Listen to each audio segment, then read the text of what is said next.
Again, it is my pleasure to welcome you to today's State of the University Address. I'm pleased to introduce to you Elson S. Floyd, the 10th President of Washington State University, who will share with us his thoughts for the future and directions of WSU, as well as some of the accomplishments of the past year.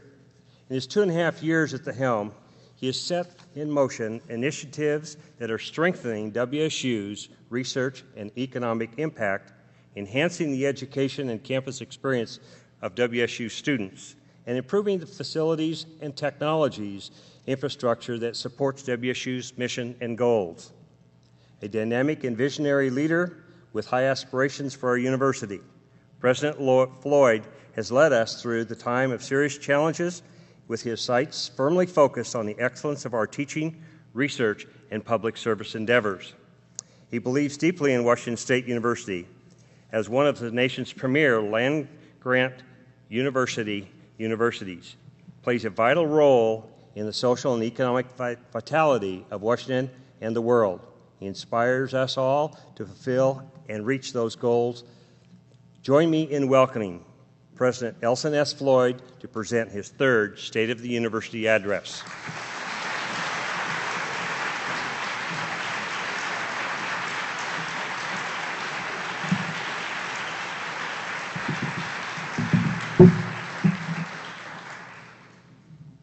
Well, good afternoon to each and every one of you, and Mike, thank you very much for the introduction. It is always a delight for me to be in your presence, to talk about this remarkable place we refer to as WSU, and it is precisely that. And our university is remarkable because of the dedication and the commitment by our faculty, by our students, by our staff, by our deans, by alumni and other supporters. In our audience today is Jim Short. And Jim, I want to again salute and commend you because in many respects, you epitomize the best of our faculty.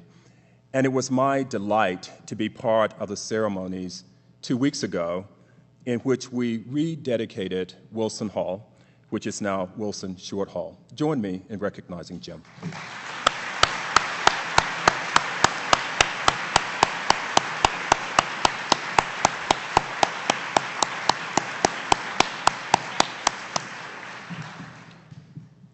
Well, Mike, I again appreciate the introduction, and I greatly appreciate your leadership of the Faculty Senate, along with that of the Executive Committee. It continues to be a privilege for this administration to work with you and our colleagues of the Senate, particularly during times that could challenge notions of transparency and shared university governance. We honor and respect those principles, both now and into the future. Washington State University is fundamentally strong, and we will continue on the path of excellence and quality even in these difficult financial times. I have no doubt that the core of our university will remain strong with the unrelenting commitment of our faculty, our staff, and of course, our students. By any measure, this has been a challenging year for WSU, and the next several years will be equally challenging in light of the financial circumstances faced by our state, nation, and arguably the world. But we have the intellectual capital that will sustain us during these difficult times. The breadth of the outstanding research taking place here at WSU is, in a word, outstanding. Sukant Bose, a faculty member in physics and astronomy, is part of a large international team of researchers whose work on gravitational waves gives us a unique look at the origins of our universe. Their work appeared in the August 20 edition of journal Nature. Tim Murray, a professor of plant pathology and an expert on wheat diseases, is leading a multinational team to help with the possible invasion of an African fungus that could cause damage to the U.S. wheat crop and barley crops.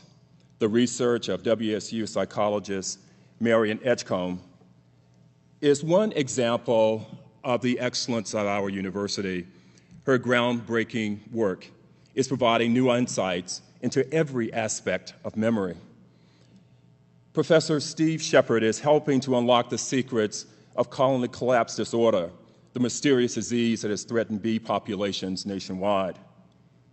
Leif Hasselbeck is a researcher who has published extensively, and his work on environmental-related issues, especially in the context of the impact on concrete in construction on global warming, is yet one more example of the research that our faculty is deeply committed.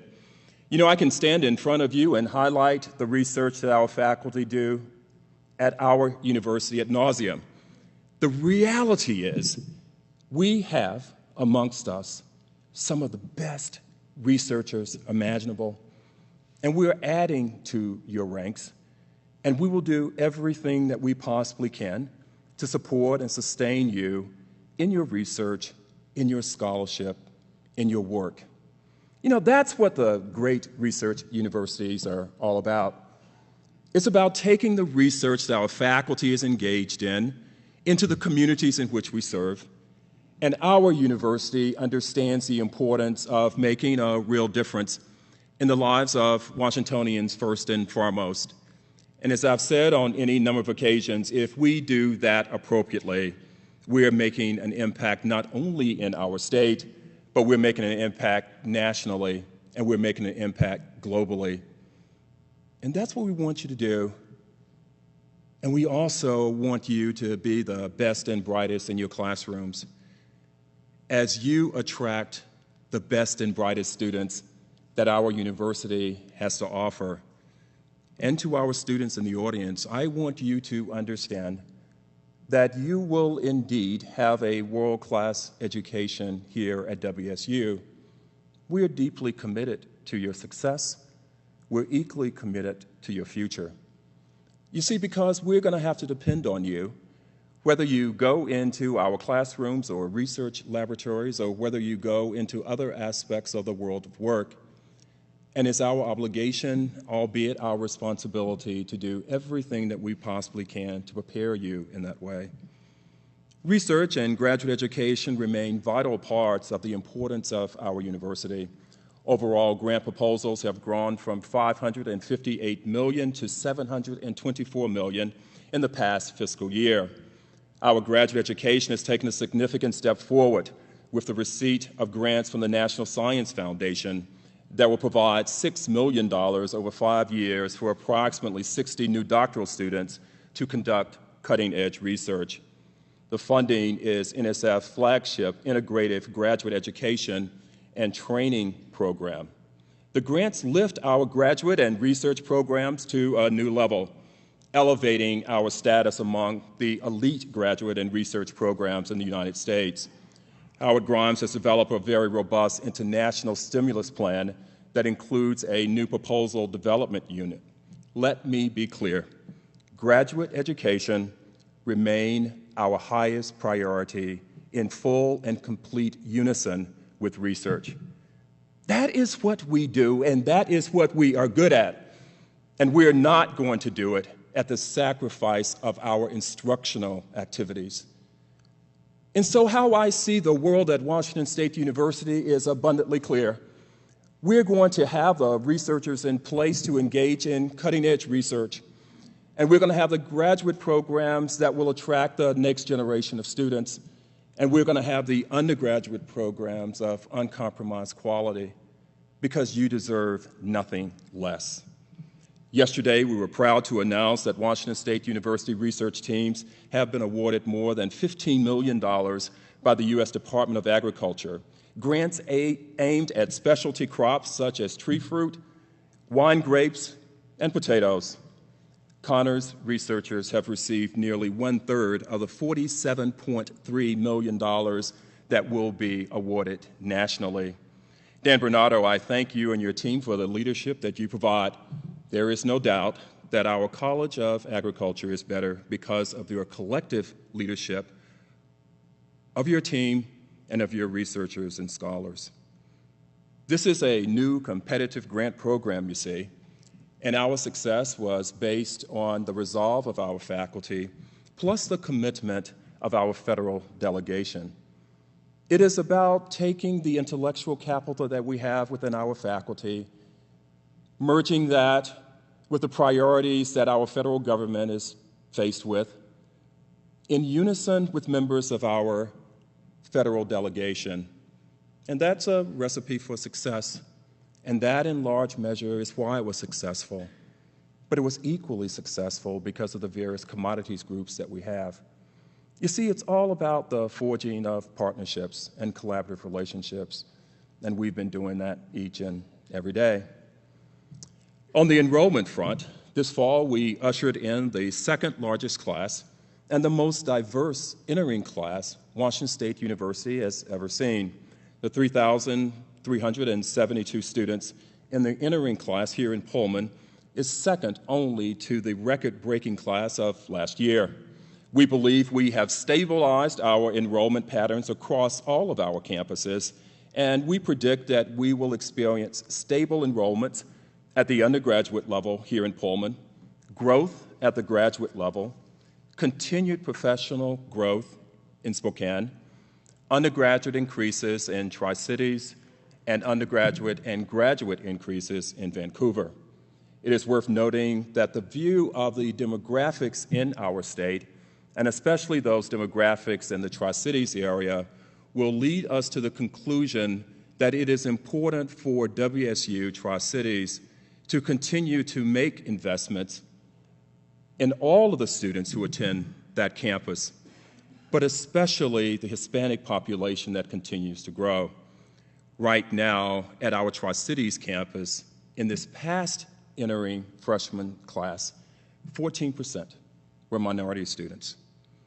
And that is convincing us that we can make a very attractive case to the U.S. Department of Education to become a Hispanic-serving institution at Washington State Tri-Cities. If we're successful in that designation, and I have no doubt that we will be the only four-year institution within the state of Washington so designated. I am working very closely with the chancellors and their respective advisory boards to advance a shared vision and mission for our urban campuses. In this way, all of us will better understand the opportunities and the asset base these campuses bring in realizing one WSU at multiple locations. Our strength is found in this common goal: one research land-grant university committed to excellence, teaching, research, and service. In this 20th anniversary year of the establishment of our urban campuses, our statewide mission continues to advance. Just before classes began, WSU Vancouver celebrated two significant events in the evolution of that campus: a groundbreaking new building, $43.5 million, which will house the applied technology programs in Vancouver, and a new $28 million classroom building, which is just online. At WSU Spokane, this will be the first fall of a $34 million nursing building, which was dedicated last May, and brings to the center of attention the importance of the health sciences in Spokane. We have, as an institution, struggled for a long time relative to the focus of WSU Spokane. We have been abundantly clear during my administration that the value-added dimension we will bring to that community has to do with research and scholarship. Yogi Gupta, we appreciate the fact that ASL is there. You are doing an absolutely remarkable job in that regard. And we're going to continue to focus on health sciences broadly: nursing, vet med, pharmacy. The whole array of health sciences will be our contribution to that community. And we'll do some alone, and we will do others in partnership. One of our great partners in the context of Spokane is the University of Washington in the context of the WWAMI program. But we also collaborate with Eastern Washington University as well for the dental-related programs that they have. So we are clear about where that campus is going, and that will send us in good stead with the communities in which we serve. As many of you know, and it's because of your participation, We were successful in our reaccreditation from the Northwest Commission on Colleges and Universities. It was an arduous task, and in fact, we passed with flying colors. We are one of the few institutions in the country that will receive a commendation for student leadership. That talks about the notion of shared university governance and the partnership that we have with our students, which is so abundantly clear.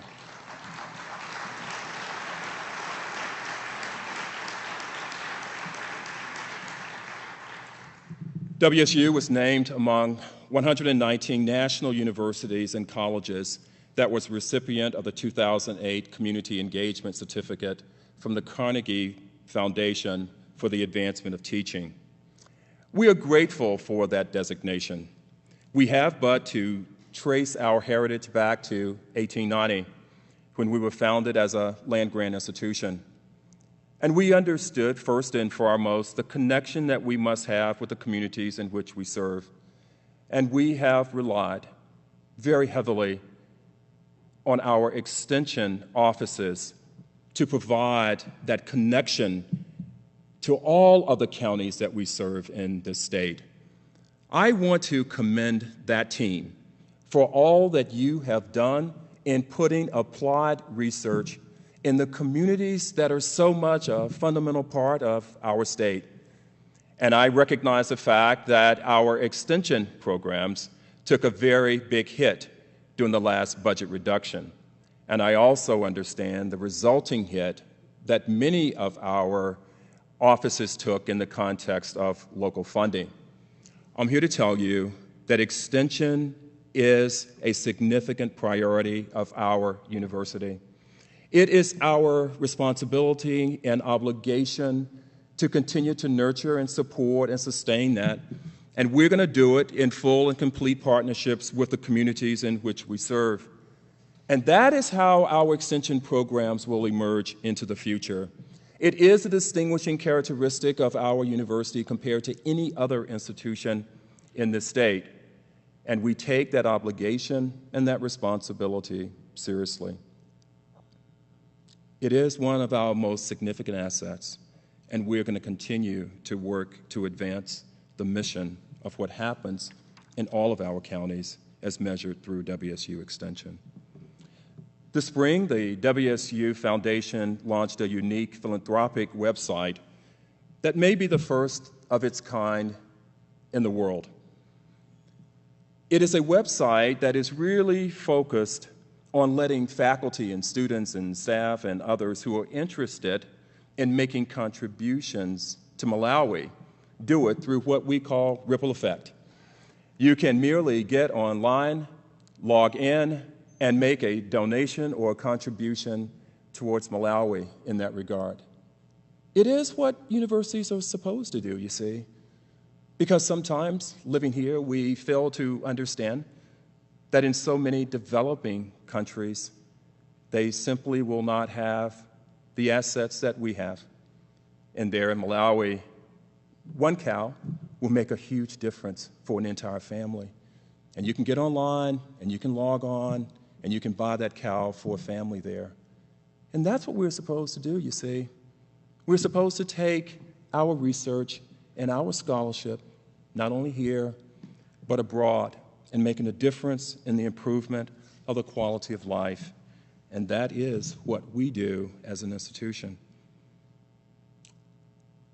The legislative reductions that we had to endure were perhaps the most draconian reductions that our university has had to sustain ever.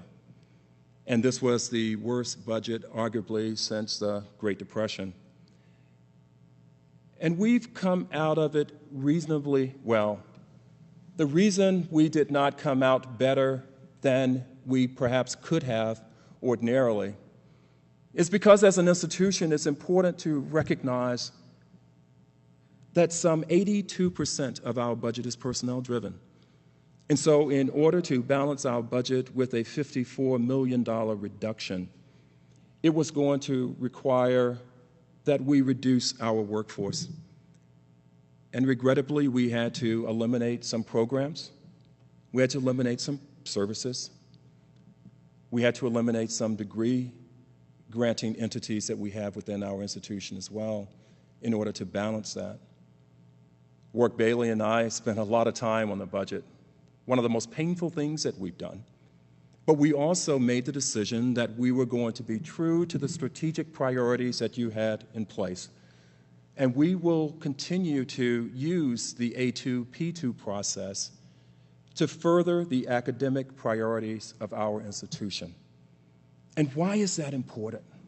It's important for us to have a comprehensive plan associated with our university, a plan that we have vetted with everyone, just so that you will know what those priorities are. And we did that. And we made the very painful cuts and decisions associated with it. And there are some programs in which we were making strategic investments in which we could not continue to make those investments. Most notable in that space is what happened in the context of theater and dance. And I want to just simply share with this audience a bit about that. Katie was one of the students in theater and dance, and she's here today, and I suspect during the Q&A she's going to ask me some questions about that. And that's okay, because she has a right and a responsibility to know what happened. You see, when I arrived at the university 3 years ago, I went over to the physical plan of Daggy Hall, and it simply did not meet our quality standards as an institution. And so what we decided to do at that moment was to make a strategic investment in theater and dance to bring up the quality of those programs. And we were well along our way of making those investments in theater and dance. And along came the budget cuts.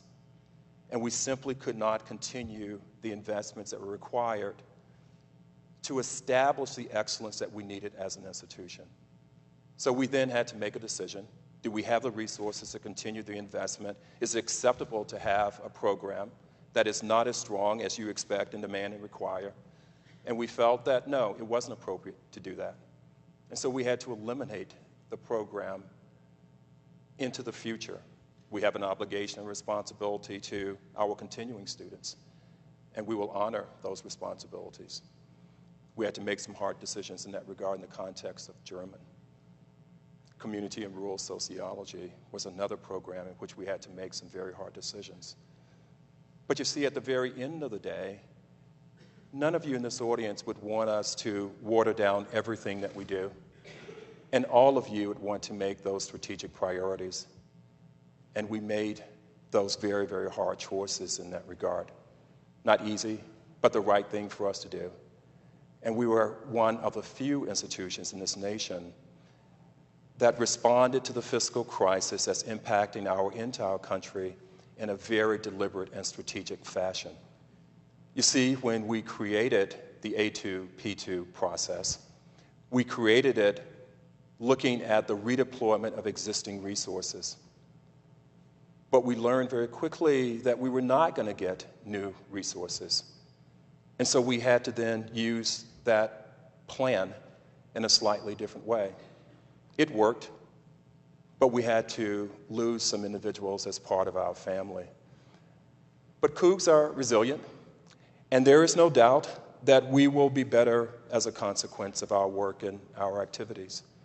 And so I thank all of you for the civility, for the leadership, for the passion, the insight, and the respect that you showed to each and every one of our colleagues during that period of time. We came out as an institution about as well as we possibly could. And there have been a lot of speculation of late regarding further budget cuts and further reductions that we may have as an institution. And you have heard me say this on any number of occasions. I am frankly budget weary, and we are not going to speculate about any further downturn in the economy. We will be optimistically realistic about what can and should happen into the future. What I know is that I have an obligation and responsibility to each and every one of you in this audience, and we're going to fulfill that obligation, and we're going to fulfill that responsibility. Our university is at an exciting time. You have but to look at Olympic Avenue Residence Hall. It's our newest residence hall. We have some 230 students living there, and it's absolutely fabulous. And I want to commend Residence Life, Business and Finance, and everyone who made the opening of that building a reality.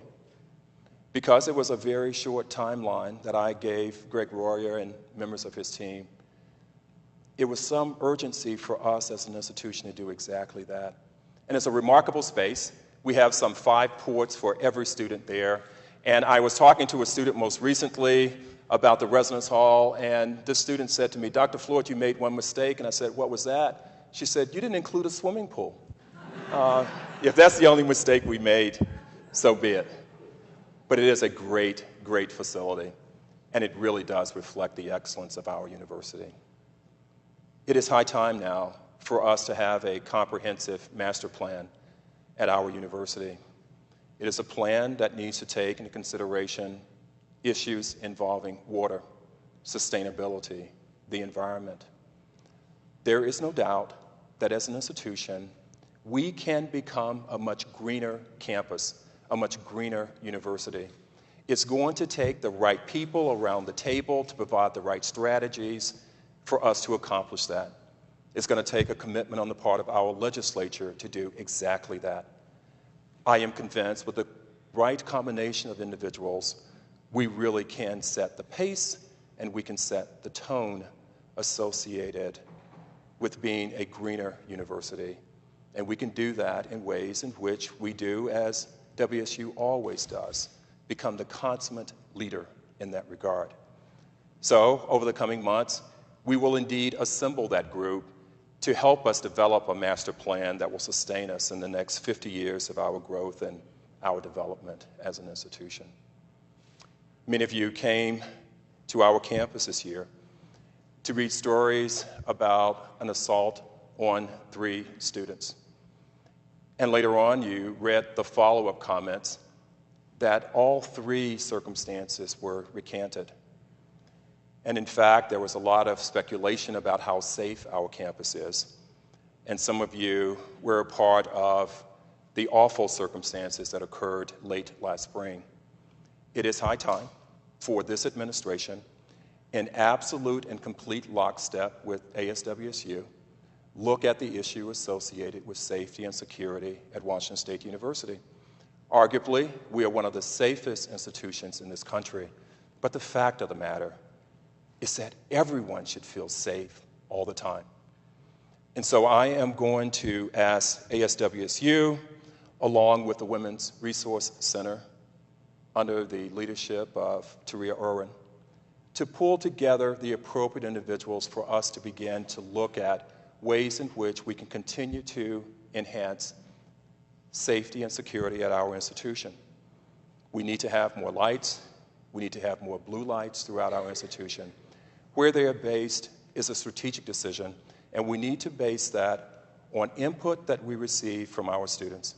And so I'm going to ask the Evergreen to help us out in that regard by engaging in surveys for us to get verifiable information of what we should be doing in this particular space.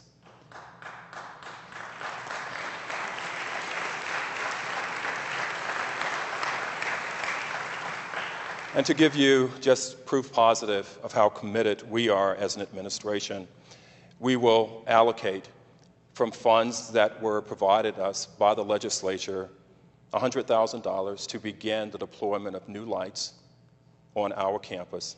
I want every student, every faculty member, every staff person, every visitor to be safe and secure at Washington State University. And we're going to make every effort to achieve exactly that.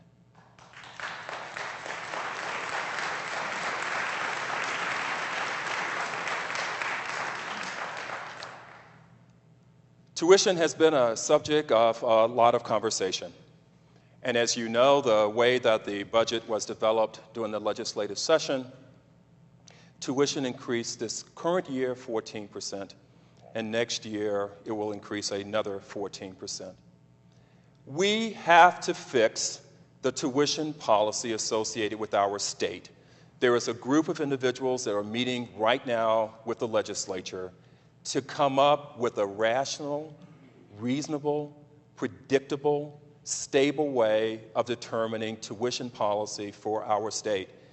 Tuition policy currently is broken, and we need to fix it before another generation of students is priced out of higher education.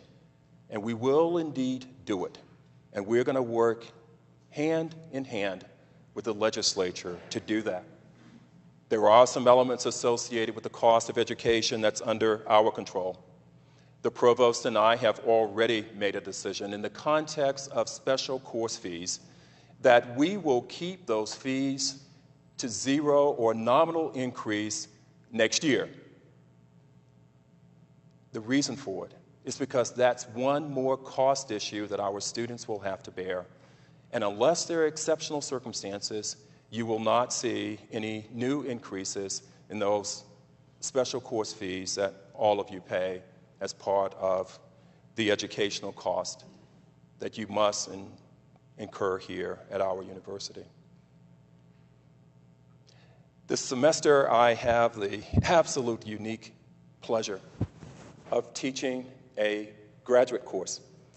It was supposed to have been a seminar, and it's ended up being a full-blown class with some 22 students. And how refreshing it is for me to be in the classroom again. But it's also brought me to the reality of what our teaching faculty must face virtually every day in many of our classroom spaces. We need to do better. We need to make sure that you have the tools to engage in your teaching, to engage in your scholarship in that context in a way that's efficient, a way that's productive. And so, in lockstep with the leadership of the Faculty Senate, we're going to pull together a very modest group of individuals to begin to look at all of our classrooms. We will do that in coordination with the classroom committee that we have in place already. I don't want to duplicate efforts, but I want us to take a very keen focus on the condition of all of our classrooms within our university and to make sure that they are meeting the teaching responsibilities and obligations that are so important to us. It's an important priority, and I must tell you this, I will have suggestions for that committee, first off.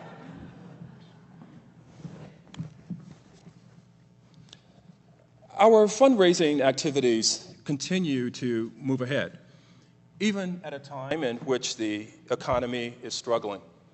And I am so pleased about the progress that our foundation has made. And I want to commend that staff for its leadership. I want to thank the donors for their largesse and their commitment to our university.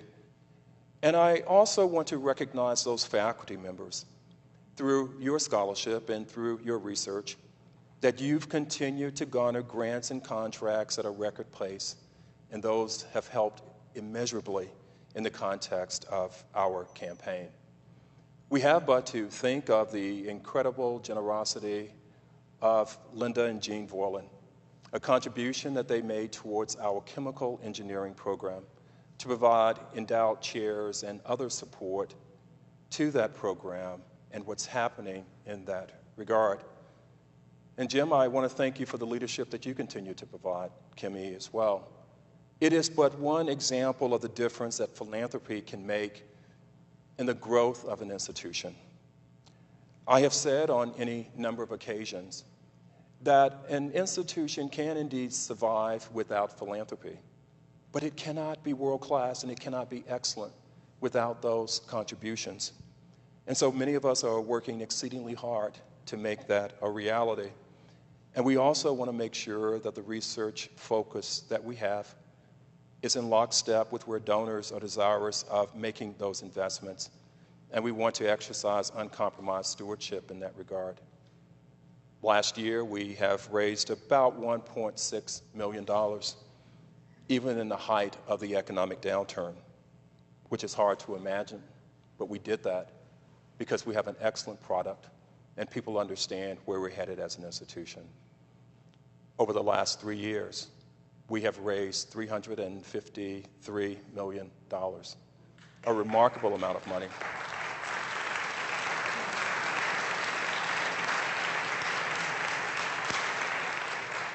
that we're putting right back into our teaching and our research and our institution. And so what I've tried to do today is to give you some sense of where we are as an institution and where we're headed. The path that we're on is abundantly clear to me. My wife and others will say, Elson, you are keenly focused on where WSU is going. And you know, the fact of the matter is that I am very, very focused on that. And I also understand that we're not going to be able to achieve that goal were it not for what you do. And Warwick, I want to commend you for your leadership. And I especially want to commend the deans, some of whom are in the audience today, for what you do. And each and every day, we are getting stronger and we're getting better as an institution. There were 4 deans that we've added to our ranks. Larry Pentek has joined us as Dean of the Morrow College. And Larry is just absolutely fabulous. And those of you who've had the opportunity to interact with him will understand what a world-class guy he is and what he will bring to that college. Bill Campbell is stepping in temporarily as our Dean of our College of Pharmacy. My past with Bill goes back to being at the University of North Carolina, where he was Dean of the College of Pharmacy there. It's referred to as a school at North Carolina, but nonetheless the same type of entity. And we were able to convince him, with the help of our provost, of course, to come join us in a temporary way. And Phyllis Erdman is stepping in as the interim dean of our College of Education. And it's great having Phyllis do that, but it's not great the circumstances upon which it occurred. You see, because we lost Judy Mitchell and we lost Lynn Foster. And what an incredible loss for our institution. And as we were going through the healing associated with that, Lance Salute passed. And so you're talking about individuals who've continued to give so much to this institution. And many of us are still in shock in that regard. But it is indeed a great, great group of deans. And I am so pleased to serve as president of an institution that really does understand that. And so I've spent time talking about the academic priorities. I've talked about the importance of our students, and they are vitally important for where we're headed. In fact, as I've told many students in my classroom, you don't need a university president without them. And we want to make sure that this is the best experience you can possibly have at any institution in this country. And I just want to make one word, Jim Sturck, about you and what's happening within our athletic programs, because it is also one of the faces, if you will, in which we reflect ourselves as an institution. We're having an incredibly successful volleyball season. Baseball was just absolutely fabulous. Soccer was incredibly good. And so what we're doing is translating the excellence of what happens in your research laboratories, in your classrooms, and we're doing that on the playing fields as well. And Jim, I thank you very much for your leadership. And I'm probably the only university president who would mention athletics as part of a State of the University address. But it does highlight where we are as an institution. One final thought, and I want to entertain any questions you may have. When I arrived here, I had conversations with vice presidents and deans and others, and they said, Elson, you need to understand something about WSU. And I said, what's that? It's sort of difficult to recruit people at WSU. I said, really? I said, yeah, it's sort of difficult to do that. And now no one has those conversations with me any longer. Because we have a world-class group of individuals who've made the investment, the commitment to be a part of this institution. And I must tell you, I will put our faculty, our staff, our students against any similar complement in this country. They are world-class. And world-class people attract other world-class people. And that's what's going to happen in the life of our institution. When we get to the point of adding new to the whole portfolio of what we do as an institution, we will only add at the highest quality level. And that's what we must and should do as an institution. Candace, I want to thank you very much for the leadership that you're providing the College of Engineering. One of the priorities that we have as an institution is to increase the number of women. And you've been doing that, and your colleagues have been doing that, and you've been doing that in the highest order. And Mike, I must tell you, you have fabulous digs these days. We have but to think of the new biotechnology building as an example of what's happening.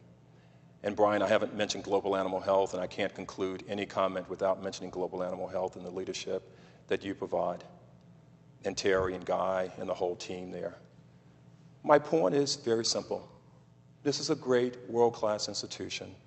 Carmenta and I are privileged and pleased to be here. We thank you for welcoming us into your family.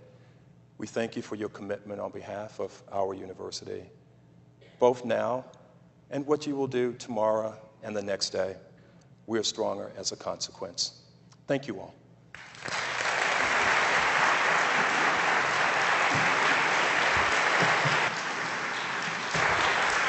Thank you. Thank you very much.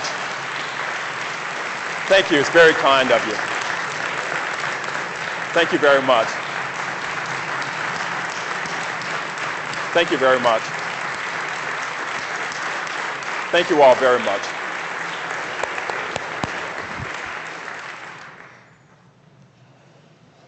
I know that there are very busy schedules and many of you have to leave. I understand that fully. But let me just take any questions that you might have. Carlene, we have a question over here.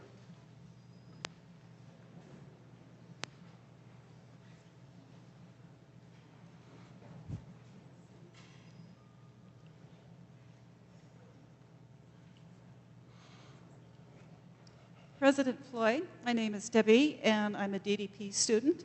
And you talked about the branch campuses. I was just wondering what your thoughts were of the future of distance degree programs. Yes. Debbie, our distance degree programs are an important part of where we are as an institution. And we will continue to make the investments that's required to facilitate your work and your engagement in that regard and that of your colleagues. I understand that it has been a little difficult currently.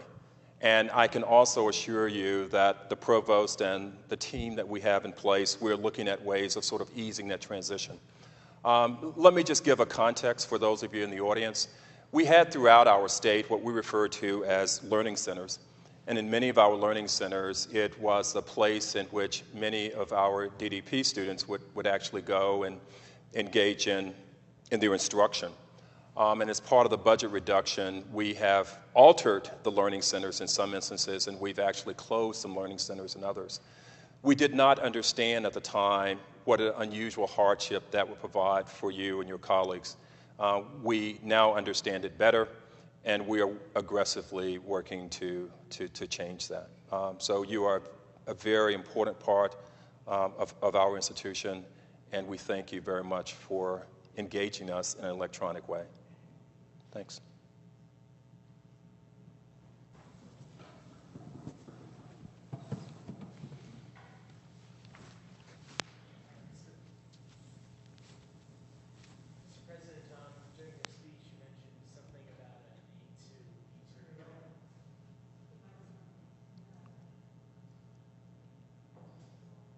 Okay. I mentioned the A2P2 process. Let me just anticipate your question. Go ahead. You can ask me a question. Could you please give us a nutshell summary? Sure. I'd be glad to do that. I'm sorry. I used a term that I shouldn't have used, quite frankly.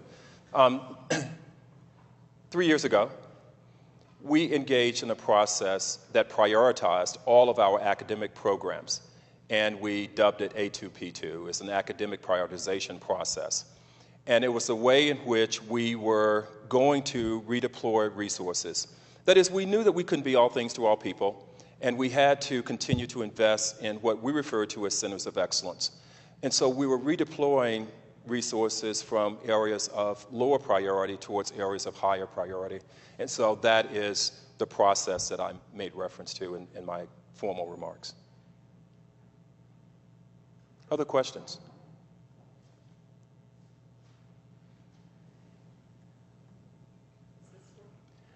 Sure. Let's try this one. You said that you were going to take steps towards making this institution an even greener institution than it is now, and I'm very glad to hear that. I think that the green building now having a hub is a remarkable achievement, but I'm interested in knowing more details. Yes. The Cub is one example. Another example is a new residence hall. It will not meet the highest LEED standard, but it is a LEED certified building. And the third example is our new biotechnology building as well. We have an approach in which we want to continue to do everything that we can, obviously, to support this environment. And I just want this audience to understand that that's part of our strategic priorities going forward. And we need to even get more aggressive in that in terms of our recycling program and all those related programs. And as an administration, we're deeply committed to that. And I think that we can even move in a much faster, much more robust pace. And in fact, I think we should do that as a land-grant institution, although I would argue that you should do it anyway. But especially as a land-grant institution, we must do it. And we can be one of the leaders of the pack in that regard.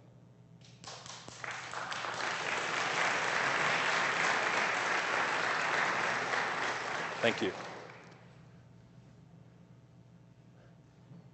Hi, Katie.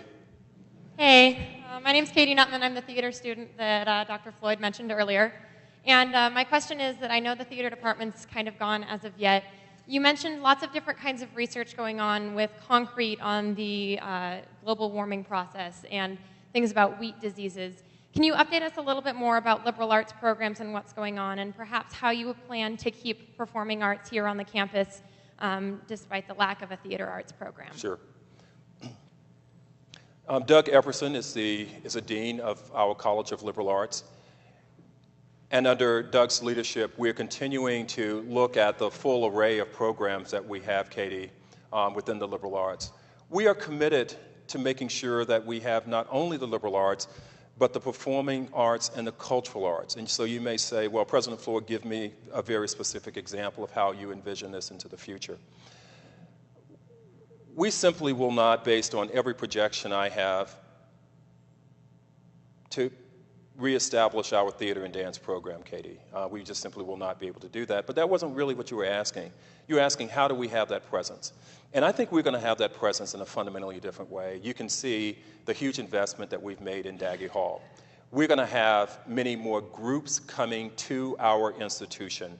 We're going to have many more performing opportunities for our students to come. The band in which they'll be performing may be a little bit more narrow than we've had before.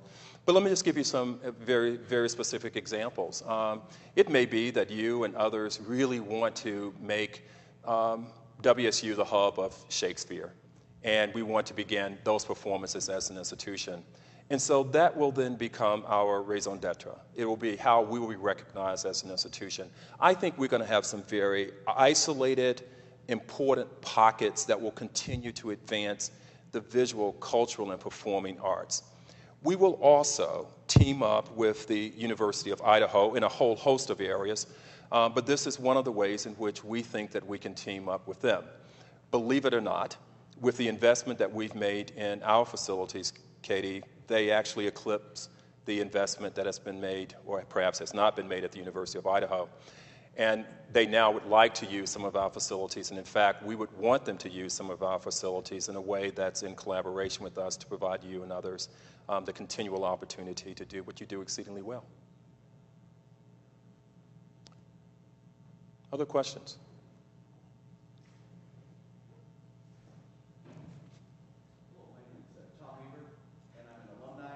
Community member. And Dr. Floyd, I was wondering how you believe online education will affect the number of people taking advantage of the residential experience here at Washington State University over the next 10 to 20 years, Sure. Kind of looking into the future. Sure. Thanks, Tom. A great question. There is no doubt that our students are coming into our institution much more technologically sophisticated than we've ever seen. Our faculty are coming into the institution the same way. So the investment must continue relative to technology, and that investment will be made. I am convinced, however, that for many learners, they will want the residential experience. And there will always be, as far as I can see the future, a role, if you will, for the traditional residential environment. It's going to be technologically infused, okay? And you're going to have to use technology in virtually everything that you do, and there will be that expectation, and students will come to an institution as a consequence of that. But we will also have even a growing, more vibrant group of individuals who will choose to engage an institution online. And we are right now, with the leadership of Muriel Oakes, looking at the array of programs that we should be providing within our institution, how we transmit those, how we engage our faculty in that regard. So the very short answer to your question is, I think residential institutions will continue to survive as long as they have the technology that students expect. You can have residential institutions without the technology, students won't come. But if they have the technology, they will. But you can also have other learners who want to engage the institution in an online environment, and you need to make sure that you have those programs in place which will meet those needs as well. In the ubiquitous world in which we live, you could actually study on a faculty member on the East Coast or across the seas. And that is what technology has allowed us to do as an academy and as a nation, and learners will want the same types of things. We must be at the cutting edge of the infusion of technology in what we do.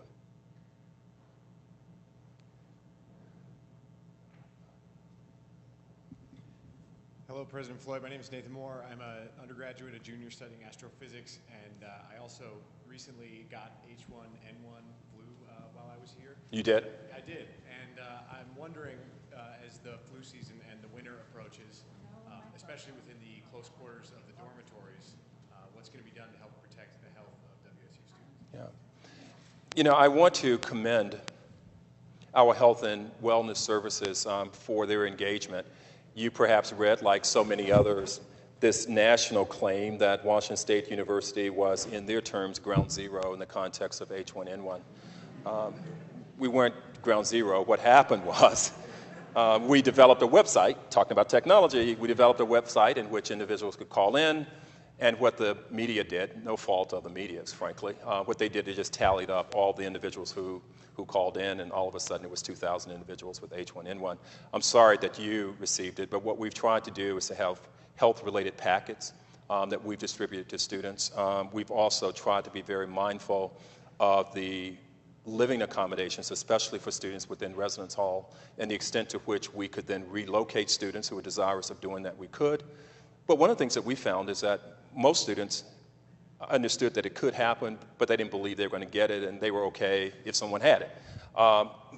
But we will make every effort for anyone who has H1N1 to relocate them to the extent that space is available, and obviously we want to do everything that we can to take care of their health.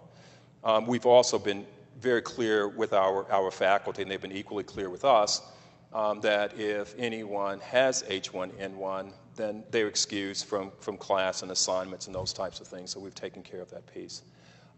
Contact Health and Wellness, they have a whole series of kits to provide you and others, but we're glad you're healthy. We shook hands, too. That's all right, though. I'm all right. We're good. We have maybe just one more question. I know that you have other things to do, perhaps.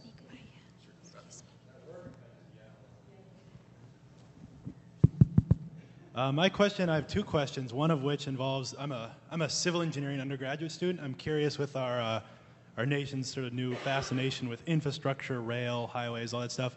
What sort of measures will the university take to like increase civil engineering, sort of the appeal of the program, try to get more students into it, improve facilities, and textbook costs, trying to reduce mandatory fees. My textbooks are about $1,200 this year, whereas my tuition and fees would cost about $8,500. So some professors just sort of buying the textbooks, even though they admit they're the same as the old ones. What sort of measures will be taken against that?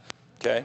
You know, one of the things that a university president learns pretty quickly is to pass a question when they don't know the answer. So civil engineering, Candace, is yours.